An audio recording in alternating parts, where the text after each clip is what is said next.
Hello you guys, and thank you all for tuning in to Chris Codes. If you haven't already, go and hit that like button because you know you want to, and it's free. Notification bell so be notified whenever I drop new content. Comment, subscribe, and yeah, let's get right into the video.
Alright you guys, so the first video we're going to be talking about is this young lady that works at Whataburger. Well, worked at Whataburger.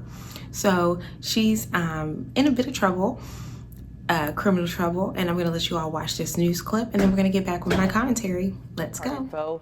To pay her court fines. Police have given her a week to turn herself in, but they learned she has since fled the state. As Fox 5's Doug Evans reports, since her story hit the news, she wants a second chance to surrender. Sonoy police tell me that 25-year-old Alifa Sumter wants a do-over when it comes to turning herself in.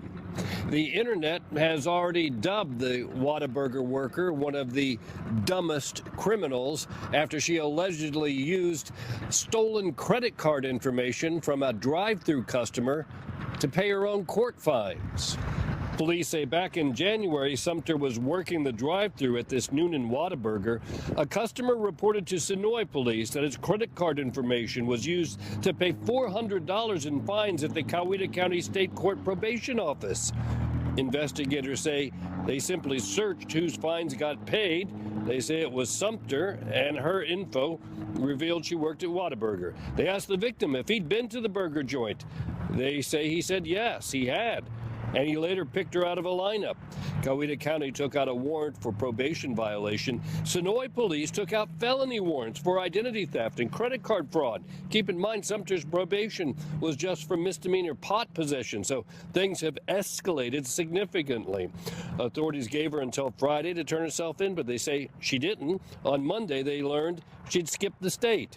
After her story appeared on Fox 5 and on social media, seemingly everywhere, police say she contacted them, asking to turn herself in on Wednesday. She's taken quite a hammering on social media. She made a mistake. She's not an awful person, but obviously made a bad mistake, and hopefully she'll learn from it and move on. Am I confident she's going to turn herself in? No, but we'll see. Police say they have good reason to be skeptical, but they say they also don't mind giving her another chance to do the right thing. In Sonoy, Doug Evans, Fox 5 News. All right, guys, so you all saw that clip, and this is my thing. Oh, I want to say I apologize for the lighting if the lighting's odd throughout this video because my light is acting funny, so yeah. And again, I am in a hotel. For those of you that are new to my channel or not familiar or haven't watched a lot of my videos, I'm a flight attendant, so that's why a lot of my videos are from a hotel room, so y'all don't think I'm a lady of the night. But yeah, so let's get to what I think about this video. So I feel like it's just really a case of being young and dumb, but it's this thing with marijuana. That's going to tie into the next video we're going to watch, but we went from marijuana to fraud. They said that in the video. It's just people don't realize how these drugs affect them. They say, oh, you know, marijuana is not addictive and you can't get addicted to marijuana. I live in the outskirts of Atlanta. I don't think I can drive anywhere without getting a whiff of it, without it filling up my entire car. Are you with me? I drive nowhere without smelling it. to the point where it started to make me feel sick.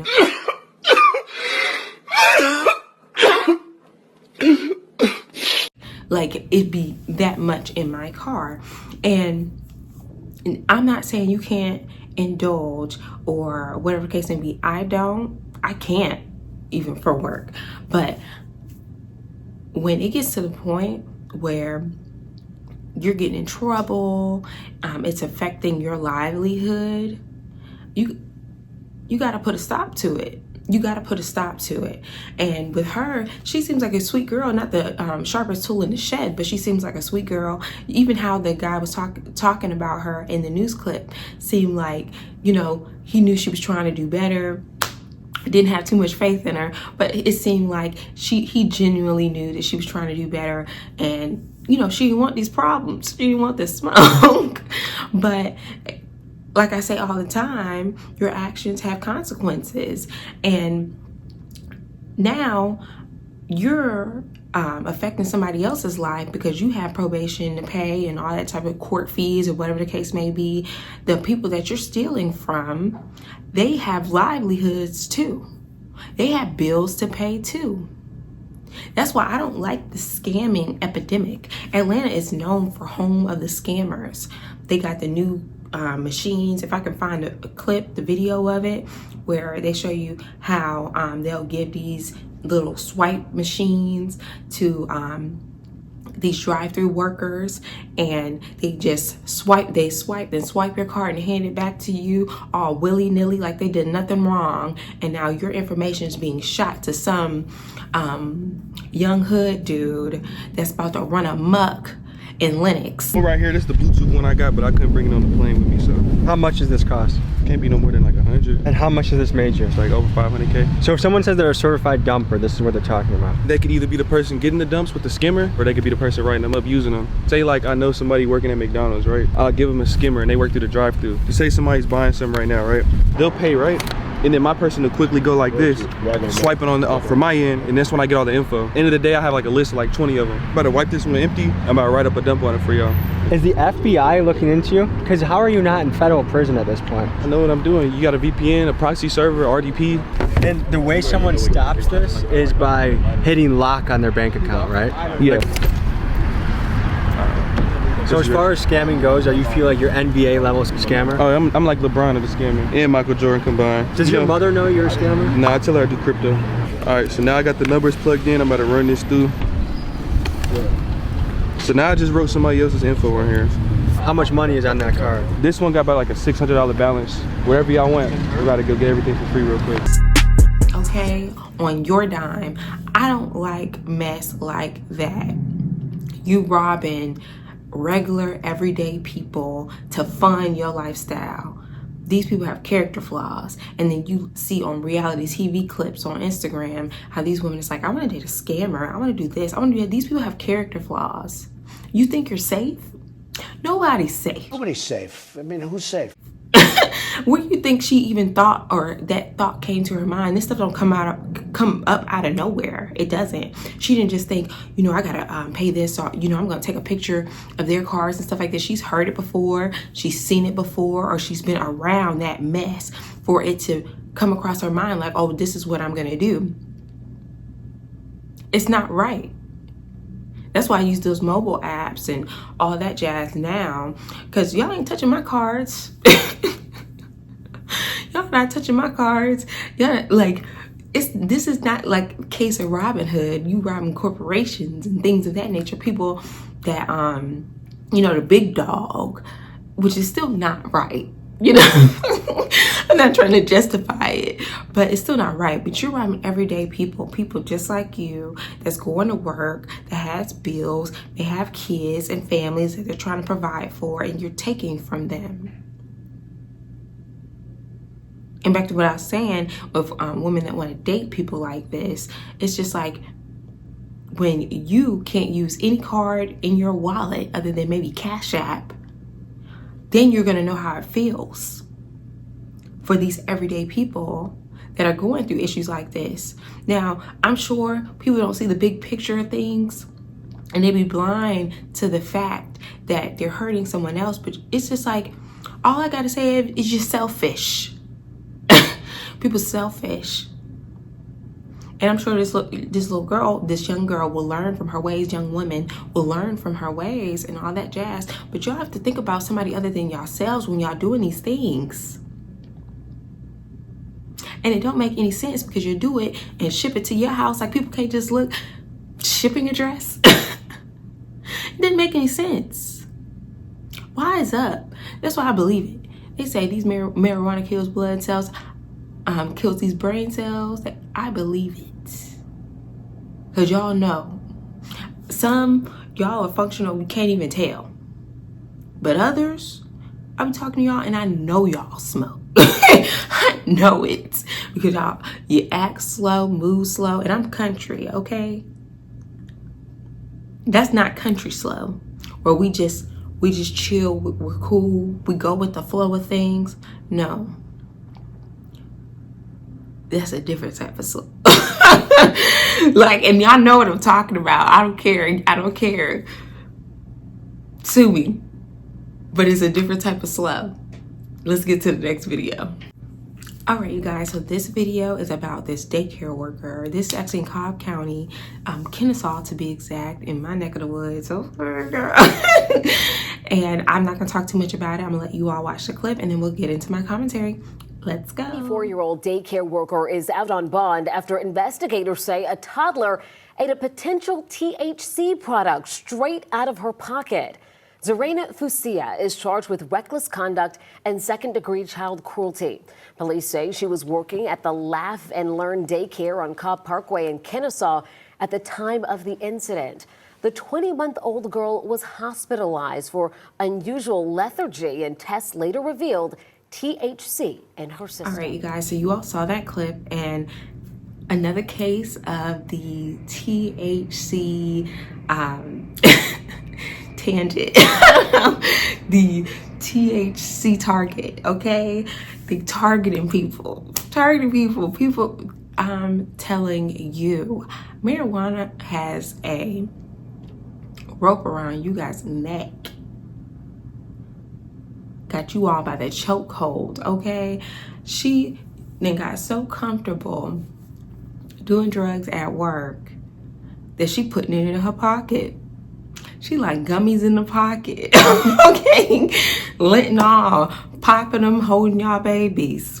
What? That's what we're doing? Okay, let's get into this. So, same thing. It's just like we went from marijuana to child endangerment, neglect, all that jazz, and you done hit the news. That is sad. People have to have daycare. People need child care just so they can go to work, make a living, to provide. And child care is not cheap, okay? That's another reason I don't have kids. And they're leaving their kids with you thinking they're safe. This is in Kennesaw. And now, imagine you're at work and you get a phone call from the hospital, from the police, saying that your baby's high from a gummy and sick. It's just a sad, sad case. That's what's going on nowadays. It's just like, what is it? What is it? Our people are going through so much that they're trying to, you know, compensate for their mental issues and stuff like that. With marijuana, I think it may be similar to how people drink, you know, their sorrows away, stuff like that. And it's just like, it's hard not to judge and stuff like that, because, you know, like to indulge here and there. I don't do the, you know, THC, but you know, I like to have occasional drink here and there. But it's just like when it gets to a point where you can't function without it, you can't work without it, then it's clear to me that you have a problem. I don't know if you have seen those videos on social media that the guy, the recovering alcoholic, he posts where he has to wake up before his morning meetings for work and he just shaking like this. I don't know if you've seen it. If I can find it, I'll insert it in the video. Hey, how y'all doing? My name is Scott. It's 7:30 in the morning. I got 4 shots of vodka in my coffee because I drank for 20 years without taking breaks. And I just want to remind y'all, especially you young people, what you can look forward to. Y'all are good now.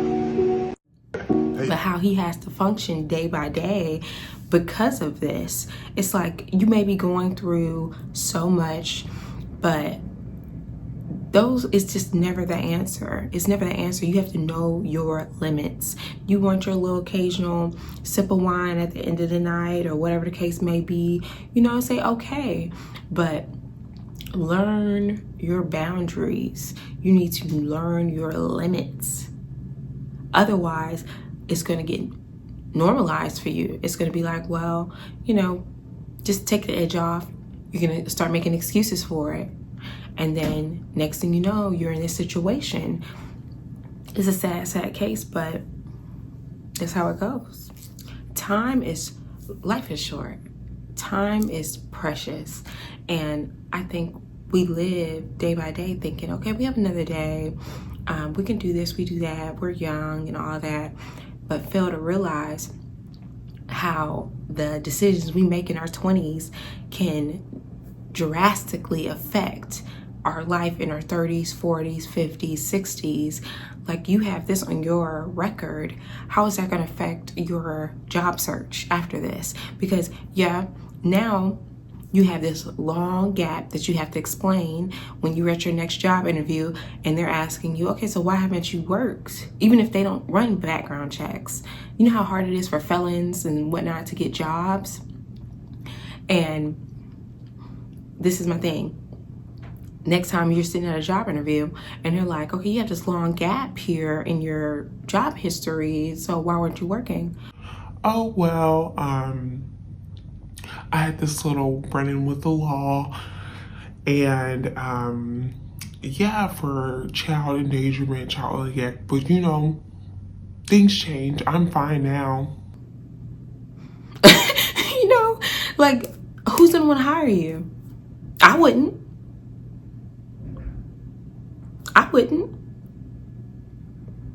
You know, and it's a sad case because, you know, things change, people change. Not often, unfortunately, but people change.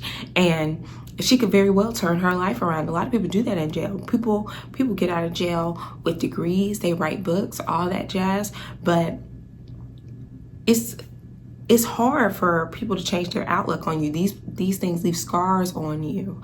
So you have to be very mindful of what you do when you're in your early 20s and 30s, because it will impact you later.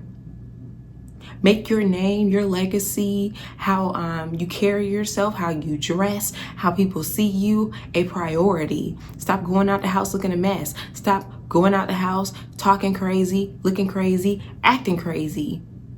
You are a brand. You should be a brand. When people look at you, when people talk about you and all that type of stuff, like, make your name hold weight. Now, people want to gossip, people want to make things up about you or whatever the case may be. That's hearsay. But your character, the way you move, the way you act, and the things that you do will say enough. Now, you can always turn your life around after you've made mistakes. We all make mistakes, but this is something that we should all look at and be like, okay, I may indulge in this, I may indulge in that, but I never want this to run my life. Okay? All right, I love you guys, and if you haven't already, go ahead and hit that like button because you know you want to, and it's free. Notification bells to be notified whenever I drop new content. Comment, subscribe, and yeah, go ahead and check out some of my other Foolishness Fridays. If you haven't seen this week's Wardrobe Wednesday, go ahead and check that out, and I will see you all for the next video. Bye.